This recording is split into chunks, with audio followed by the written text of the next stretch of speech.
Bonjour. Donc on est aujourd'hui en direct de l'Observatoire du Carve-out. On vient de sortir de la conférence Carve-out, les clés d'une négociation réussie. Et donc Coralie Auger, associée M&A chez Scotto Partners. Pour prolonger le débat qu'on a entamé tout à l'heure, j'ai une question supplémentaire à vous poser. Considérant en fait le contexte d'augmentation des restructurations, quelle est l'attention portée par les tribunaux aux opérations de carve-out et en particulier quand elles ne sont pas in bonis du coup et vis-à-vis de l'acquéreur. Voilà. En fait, les tribunaux, mais c'est une tendance qui ne date pas d'aujourd'hui, vont clairement chercher la solidité de l'acquéreur et la solidité financière, c'est-à-dire sa capacité à faire en sorte qu'il pourra financer, s'il y a des besoins de financement dans le futur, pour financer l'activité, donc du quotidien, le BFR, mais aussi des besoins de développement.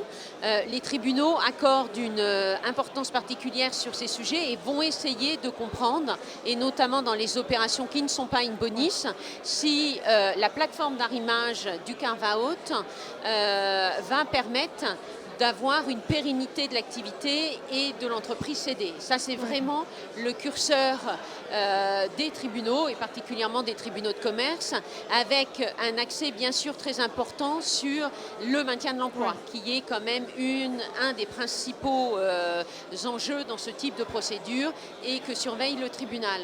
Dans les procédures qui ne sont pas in bonis, en fait, effectivement, l'acquéreur comme le vendeur peuvent prendre un certain nombre de dispositions pour s'assurer que tout le monde a conscience des difficultés économiques de l'activité cédée.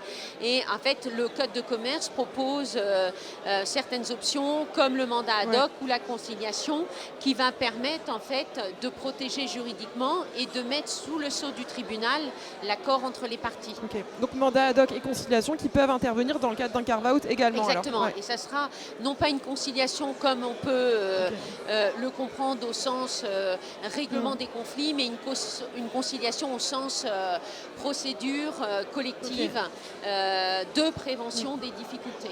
Voilà. Merci beaucoup pour cet éclairage. Merci à vous. Merci, au revoir.